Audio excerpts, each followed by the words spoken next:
What is up, Bleacher Report, 49ers Daily? Jesse here with Last Second Sports. And as you see, I've got a very special guest with me. This is my guy, Marco Martinez. Marco, what's up, man?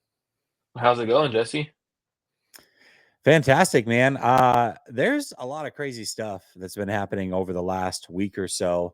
And we're not going to necessarily get into all that. We only got about 30 minutes together, but we are going to get into some draft talk. And you are my go-to guy for draft. I mean, what's funny is we have a chat together all year long. You talk draft, and I'm like, Marco, I don't know who these guys are. I'm just trying to keep up on the season. You're like, no, but I'm telling you, Ezra Smith is going to be a guy. Like, we got to get him. Like, all right, chill out, bro. Just chill out. So you are fantastic with the draft. You really, it is a year-round deal for you. You really geek out on it. You love college football. You love the whole process, and you really tuned in during the Senior Bowl. Like, you were on it. And the Senior Bowl was just a week ago. I tried to get you on last week, but you're a hard guy to track down. So now I've got you on this week. And I know that it's a little early. We haven't even had free agency yet. So I'm not going to pin you down to give me a guy that they must get. I'm going to give you a few options with each round here. And I'm probably going to bring you on right as we get into this draft and we get close to it to give me your final lockdown predictions. But right now, the 49ers can go a multitude of different ways. We do know that they have pick number 11 in the first round. And shoot, I think most 49er fans would prefer trenches, but we've seen people mock tight ends to them. We've seen people mock a corner to them. There's a bunch of different directions we've seen people go. My question for you is, I want like 2 to 3 prospects for each pick. We're going to go through the first 3 rounds and then kind of see where time lands. But I want 2 to 3 prospects from you at each pick that we should really be looking at. And I want a little bit of a deep dive on these guys, why you like them. So let's start with pick 11. First of all, is there a position of preference that you would like the 49ers to go with? Or are you just like, hey, BPA, that's where we're at? When you look at the draft, like you could go best player available at 11. The issue is when teams tend to do that, they tend to overdraft the player at times because they're like, oh, this guy's better than this guy, but like because they also add like position of need. For me, I think this is a draft you take best player available, and I think it actually fits the 49ers need. It's a defensive line draft. Take it at 11. You could take it in the second round. You're not gonna go away with the wrong player at the defensive line in this draft class. And I think a lot of times we see tight ends go in there. I think that would be a terrible decision to take a tight end at 11. Mm. With the deeper tight end class, you could get a guy in the third, fourth round and stuff like that. So for me, when I'm looking at it, I'm like, there's some guys that aren't being talked about, and I think they should be talked about as true draft prospects at 11 and being guys where you probably cannot pass if they're on the board. It all just depends on how John Lynch and Kyle Shanahan decide to build their roster. What is the philosophy? Is it trenches? Is it making sure your secondary is the best secondary in the NFL? Is it getting a weapon for Brock Purdy? It all depends on what the philosophy is. And in my opinion, I think it should be getting your defense right. You just brought in Robert Saleh, so it should be defensive side of the ball at pick 11 no matter what. Well, I mean, that's interesting you say that because the 49ers philosophy seems to be guys that score touchdowns. We learned that last year. So, I mean, is Warren in play here? A lot of people like Warren. Let's actually start with Warren. Tight end out of Penn State, big body guy. A lot of people are drawing comparisons between him and Rob Gronkowski. He's not necessarily even your favorite tight end in this draft. Am I right about that? Yeah, he's not my favorite tight end in this draft class. I would personally take Colson Loveland. I think a lot of people, when they tend to watch film or when they're watching a player or prospect, they tend to get this bias right away, recency bias, right? Like they're looking at what happened this past year. Well, if we look at Colson Loveland, when he had a quarterback, he was talked about as one of the best tight ends in college football. We see Tyler Warren be Penn State's number one player throughout the entire season, likely their only true receiving target, Joel R. Force-Fed. So yeah, he's gonna have these great stats and everything, but when you watch him, he lacks the burst. He lacks the route run, like the wiggle when it comes to route running that Colston Loveland has. Now, yes, he is a better blocker, but I think the higher upside player is Colston Loveland. So me personally, I would take Colston Loveland over Tyler Warren without a doubt. I think he's going to be the better tight end out of this draft class. I have him a little bit ahead of Tyler Warren, and that doesn't say that I'm not trying to say like, oh, Tyler Warren isn't his really good prospect, because he is. I think he's a lock to go in the first round. But it is, for me, it's the nuances of route running. Can you show me that you have the fine details that Colston Loveland has? So that's, for me, it's just a small details when it comes down to it. Yeah, I think for me, I think they are both really good prospects. And it's interesting because the 49ers actually have benefited from a tight end, not similar to Colston Loveland, but in a similar situation where they didn't get the ball a lot in college. And that's George Kittle. I mean, he fell to the 49ers, and we see what kind of player he's been. So I think a lot of people fall in love with statistics. Obviously, that's the first thing you see when you start to look at the draft and prospects. And then, you get the experts coming out, they start pumping up players, they choose guys, and sometimes they're right, sometimes they're wrong.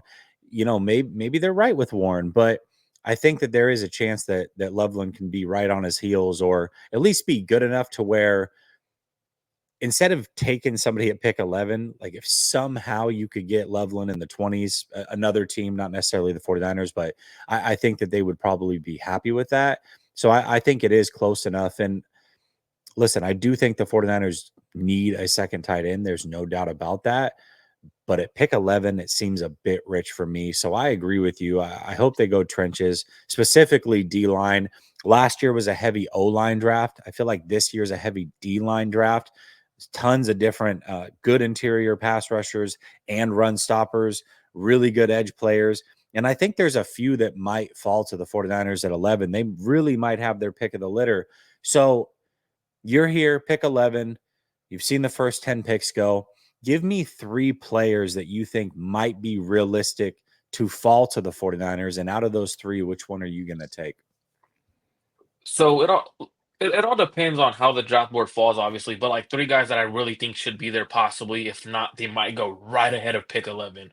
I Mm-hmm. think Will Johnson needs to be talked about at pick 11. A lot of people, Okay. cornerback out of Michigan. A lot of people are skipping his name when it's being talked about at pick 11. I think he should go ahead of the pick 11. I think he's probably your fifth to sixth best prospect in this draft class. But you're going to have two quarterbacks go. You're going to have a receiver go, a couple of edge rushers go, and stuff like that. So for me, I would put Will Johnson there. And then I'm going to put Walter Nolan out of Ole Miss, one of my favorite prospects in this draft class. I think he can do it all. When you look at him, he's the upside of why can I not think of the defensive tackle from the Philadelphia Eagles playing in the Super Bowl? He's sick right now. Why can I not? Jalen Carter. He has the upside of a Jalen Carter when you watch his film. And then the third guy that I would put in there, um, it all comes down to what you're looking for, right? Like me personally, I'm looking for a defensive line, a draft class. Like that's what I'm looking for. I'm looking at a guy like James Pierce. Is he there at 11? I think Mm. when you're trying to get after the quarterback, for me, that's the goal. Is either you got to stop the offense from scoring, or you got to have guys that can score. The Niners have guys that can score. That we know that. So now you got to stop the quarterback. Getting after the quarterback, the Niners are best when their defensive line is stacked. Right now, that's what they need to get back to. Give Robert Saleh the weapons across the defensive line. So those three guys, I really, really like. If it was between those three guys, it comes down to philosophy. Do you want a guy who could shut down number one receivers and travel? That's Will Johnson. When you watch Will Johnson, think Patrick Surtain with the Denver Mm. Broncos. He's a guy who could get up in your face in man coverage. He can zone coverage. He has the length. That's when I see him. That's who he reminds me of. Now I hate giving comps to players because people are like, "Oh, you're comparing him to an All Pro right now, one of the defensive players of the year candidates." No, no, go watch Will Johnson coming out. That's who I think he more is, rather than the defensive player of the year right out the gate. Um, Walter Nolan would probably be the pick that I would go with, just because when you turn on his tape, he's playing alongside other first round talent. And he's the guy who's consistently standing out. He's the guy who's getting triple teamed, getting doubled.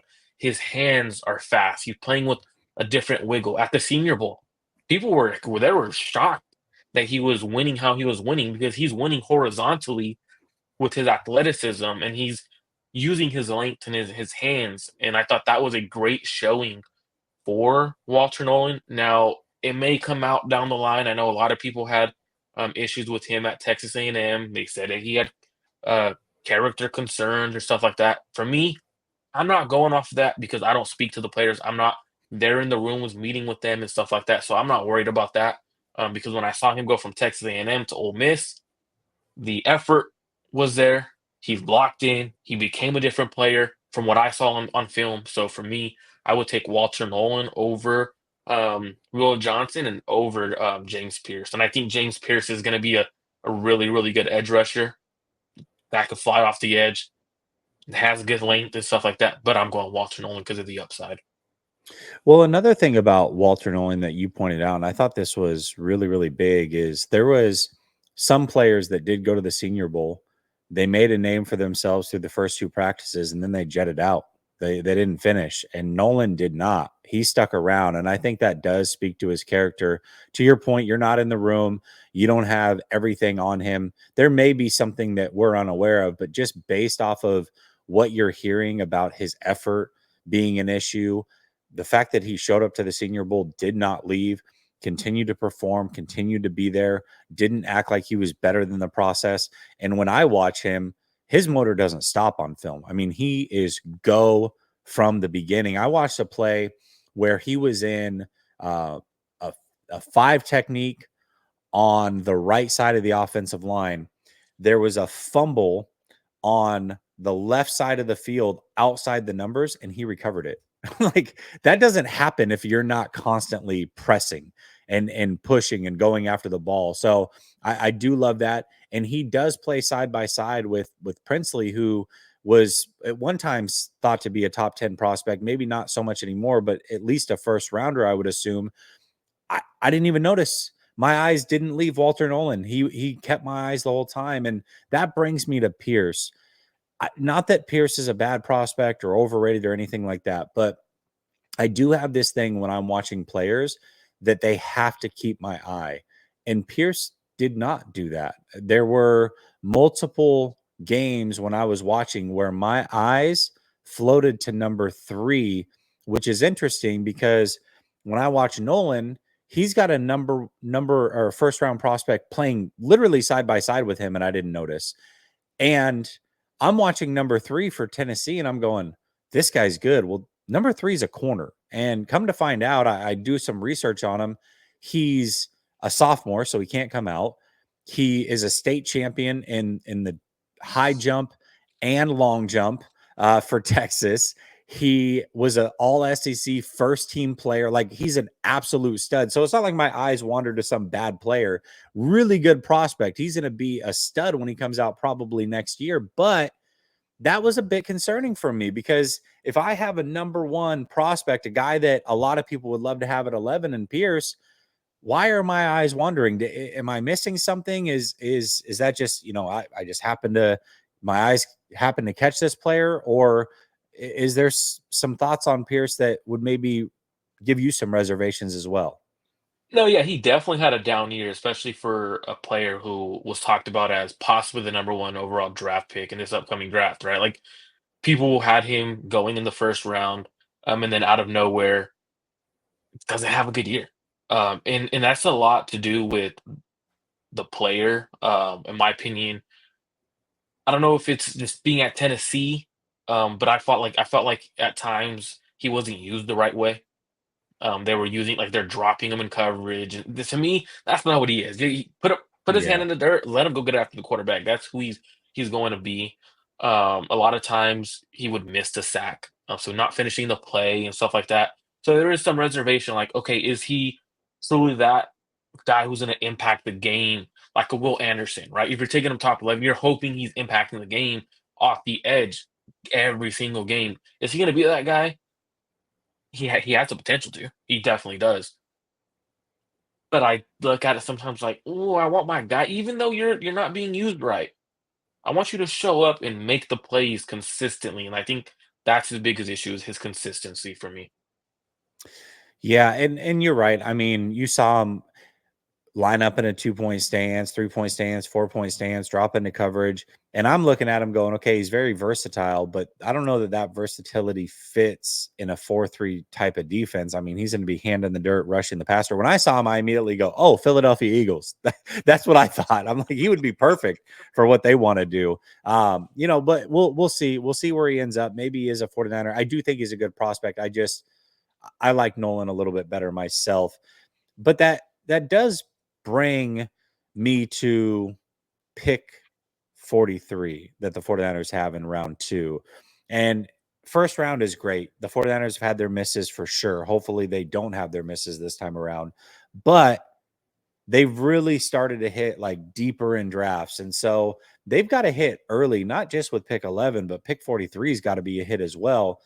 What type of prospects do you think that we're looking at pick 43 that could possibly be available? And listen, I know it could go all over the board. Teams could trade. I'm not, don't give me like for sure's, but just who do you hope is kind of there that they're picking between? Yeah, so and I just want to touch on. I know Walter Nolan. You said that he stayed for the Senior Bowl. He actually got injured on day 2. He left to Mm, the locker room, so that speaks a lot on who he is. Because injury scares before the draft. That's definitely scares prospects away. But for pick 43, I think the Niners have a variety of different ways they could go. In my opinion, I hope Gray Zabel's there, North Dakota State. I have him as a center. And I okay. messaged you a while back. I was like, hey, this guy is center one on my draft board. I can't wait to see him at the Senior Bowl. He's going to shine. He's going to do his thing. Everyone fell in love with him at the Senior Bowl.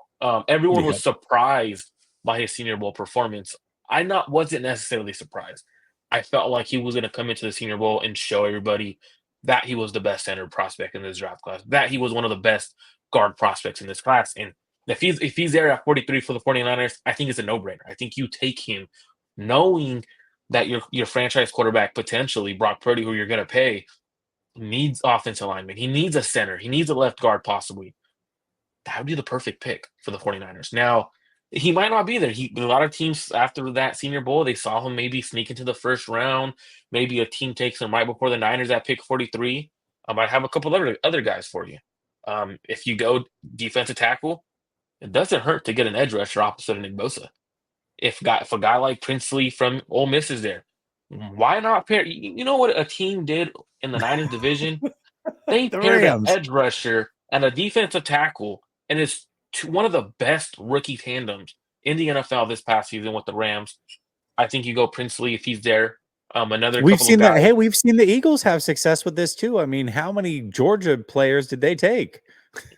Their defense is the Georgia Bulldogs 2.0. That is literally in the Yeah. NFL. That's what it is. So I mean, they could do that, and I think it'd be very smart to go Princely. Now he may go higher. He may be there. People, everyone I've talked to, they're a little bit everywhere on the board with him.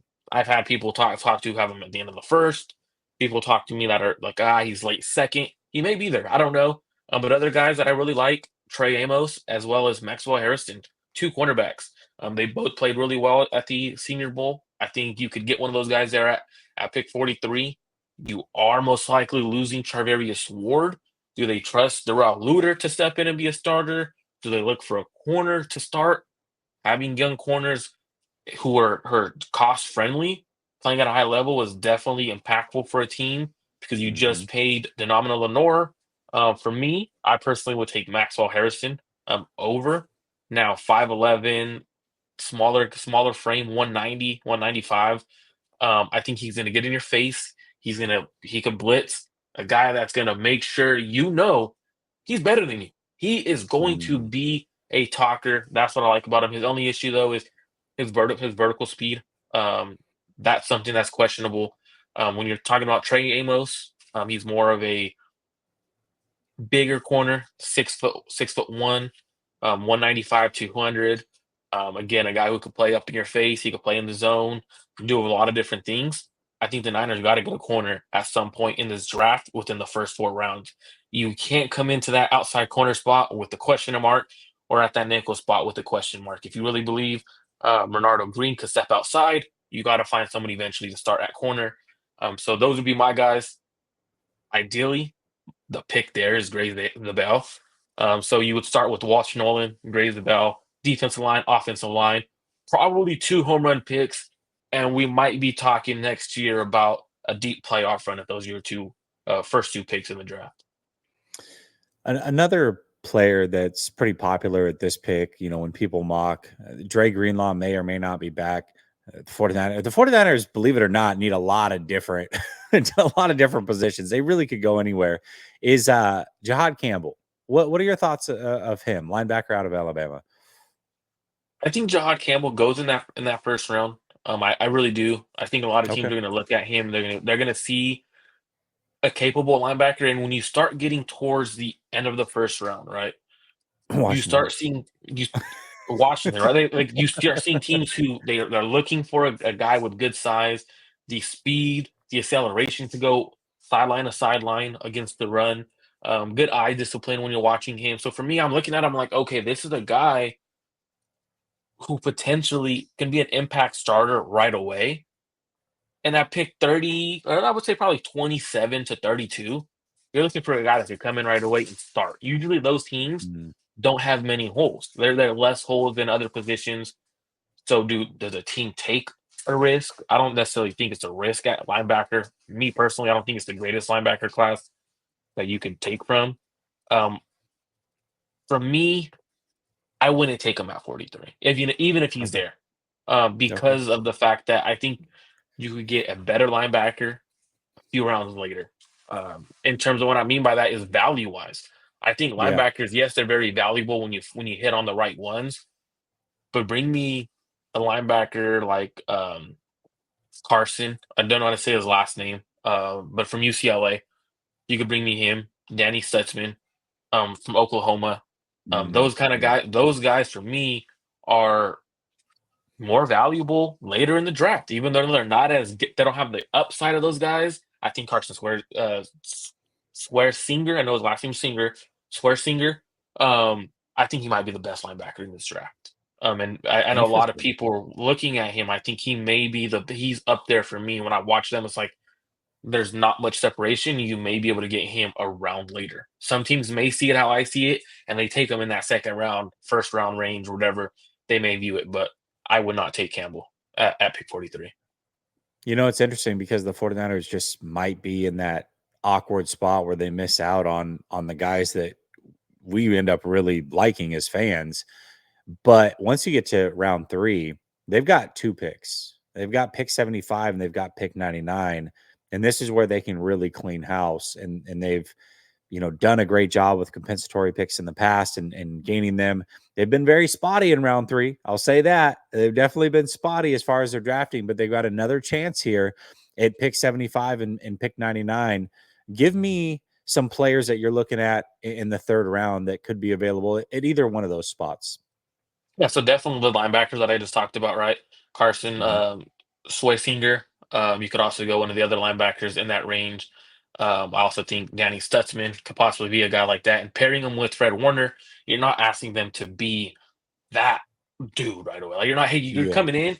You might not even start. It might be the winners. You're playing that Sam role until you take Yeah. over that starting linebacker will role. The other guys, defensive tackles, I like T.J. Sanders in that range. Jordan Phillips could possibly be there. One of my favorites in this draft class, Darius Alexander.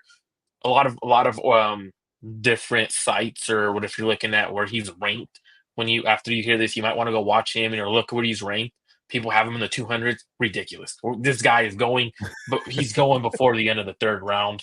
Like he is that good. Maybe he's sneak into the second round. Um, what I love about him is great run blocker. I know you and I were talking about him, and we were talking about if can he stop the run? Is he just a pass rusher? No, he's actually showing at the Senior Bowl he could get after the quarterback was more important than anything for me because he's a run defender. He could do all that. Double up on positions that are deep. That's my biggest thing. If you take a Walter Nolan, follow up in the third round. You have 2 third-round picks. Get another defensive lineman. That was your biggest weak link last season, the trenches. Double up. Another guy that I really like in that third round, if he's there, Kyle Kennard, edge rusher. Um, Mm, in that third round, I think you could talk about a pick 99. If you decide to pass on offensive lineman, that's a perfect spot to take a center. Do you feel like Jared Wilson's there? Do you like Jake Majors? That's the spot where I'm looking at like, hey, you need somebody to be an impactful player immediately to step in and start for you. Who are those guys? And I think those are the guys. Also, tight end right now in that range. If they decide to go tight end, you got Gunnar Helm. There's just this draft actually falls nicely for the 49ers the way it shapes out. You got your defensive line, offensive line in that range, first two rounds, and then it shapes out to be a tight end, linebacker, corner, round threes. So I like how it's shaped, how it might fall for the 49ers actually. Yeah, I'm looking at that round 3, and of course, we're gonna be excited day 1 of the draft, but day 2, you get the 2nd and the 3rd round. I think long term, we might leave the draft and say, "Man, that 3rd round was really where the 49ers were able to keep this franchise afloat." They got 2 really good players here that are impact players for a long time, very inexpensive, and I think there's gonna be a lot of good players there.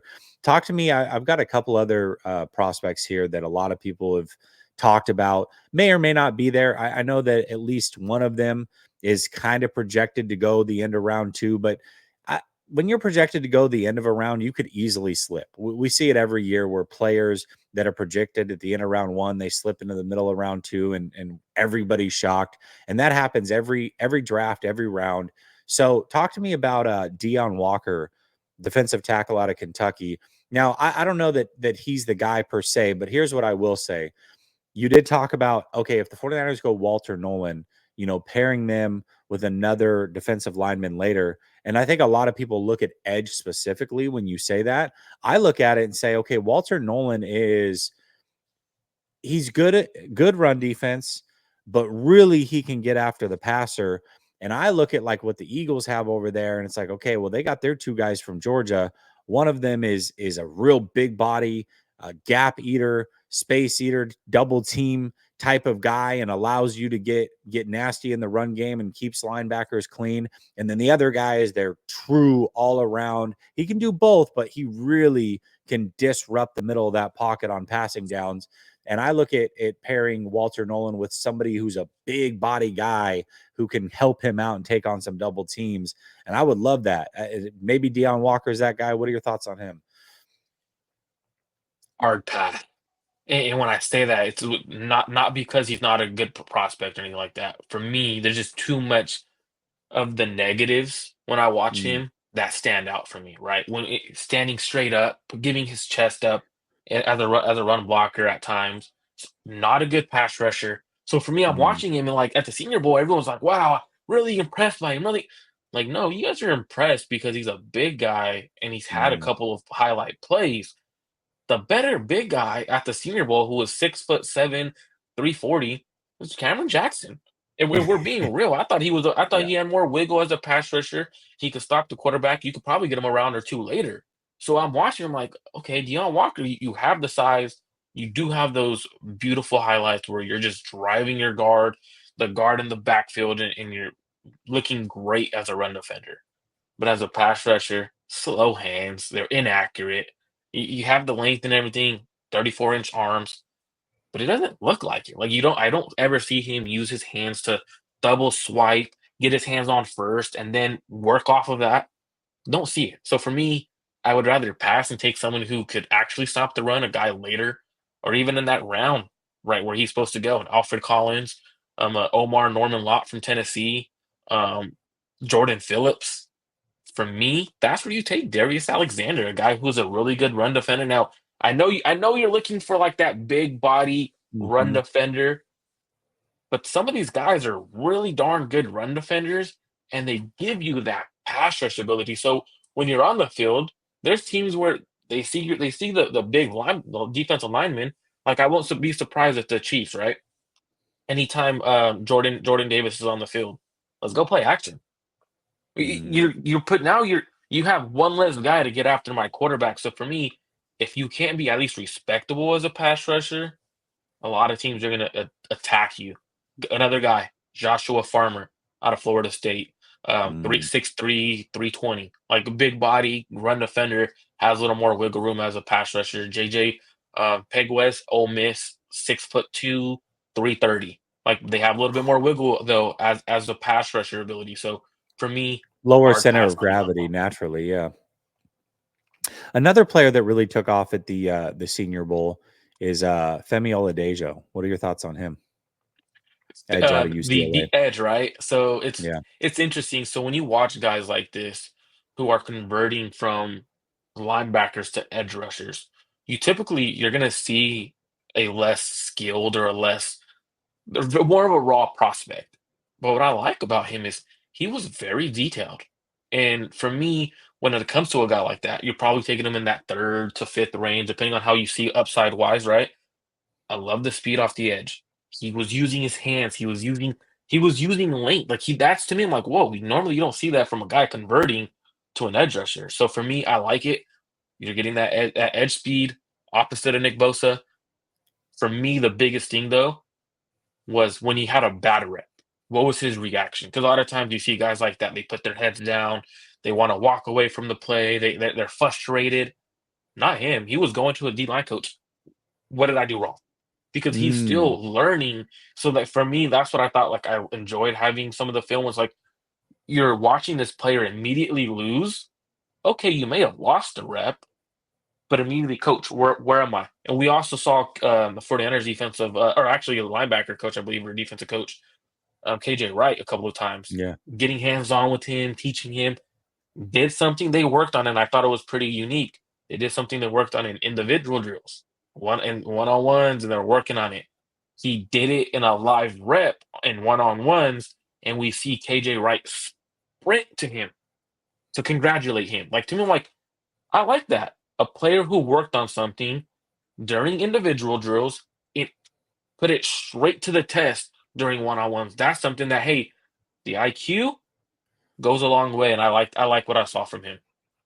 That's awesome. Now, I know that you're a big Cam Jackson guy. You already mentioned him, but give me just one guy on the way out here that might go later that we always have a late draft crush. And I know that Cam Jackson was one of them, but to your point, he might be skyrocketing up boards. You've been talking about him for months to me, but Senior Bowl, man, he did himself a lot of favors, and we'll see how this process goes for him.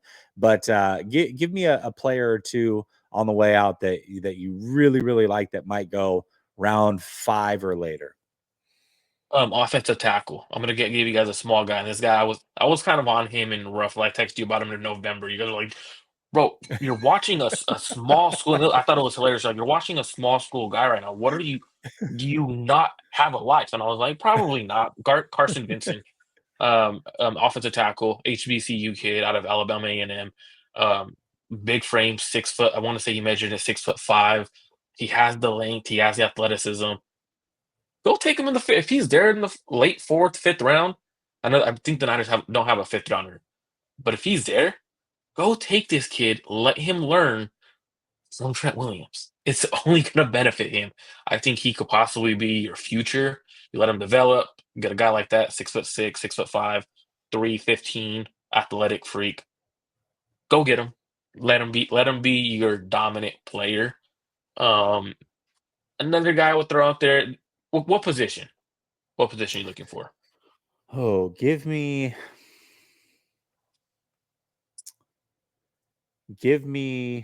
actually here's a position that we haven't talked about tonight that I think the 49ers are absolutely going to need one in the draft. And it's funny because we're always disappointed with who they take, a running back. And there's a ton of them in this draft, but there's going to be some of these guys like Cam Scatterbo, for example. Everybody's fallen in love with Cam Scatterbo, and he crushed it in his bowl game. And I think a lot of people are like, "Oh, if he's there in round 3," and I'm looking at him going, "Yeah, he's cool, but like he's like a round 5 prospect probably, but he might skyrocket up some boards."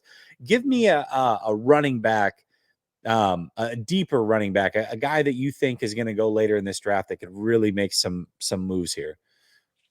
I'll give you two. Taj Brooks out of Texas Tech. I think he's probably going to fall a little bit just because it is a deeper running back class. Mhm.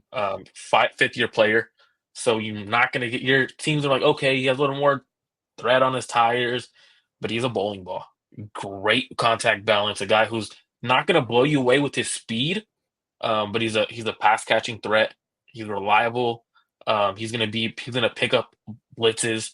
So for me, I'm like, okay, hey, you kind of remind me a little bit of a 49er running back, a guy named Jordan Mason, kind of in that fit that mold. Maybe Kyle wants to bring in a bruiser to soften the defense, but a guy that I think probably is my favorite running back that I've been watching, and I'm like, man, if the Niners could get him, he reminds me of Bucky Irving, a guy who went later in the draft class. Now, I don't think he has the speed of Bucky, but Devin Neal out of Kansas.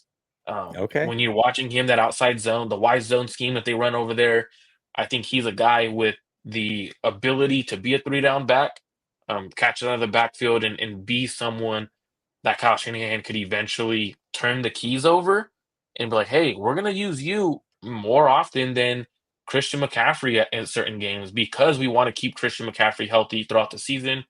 I think it is smart to go get a running back later in this draft class. It makes too much sense to get one of those guys. Marco, man, thank you so much for giving me your time today. I know the guys over at Bleacher Report appreciate it big time as well. I'm really excited for this whole process, and I'm going to keep you tight to the vest. We're going to do this one more time as we get closer, man. I cannot wait. Appreciate you for educating us. We'll be back soon. In fact, I'll be back tomorrow, 49ers Daily, same time, same place. We'll see you then. Thanks for having me on, Jesse.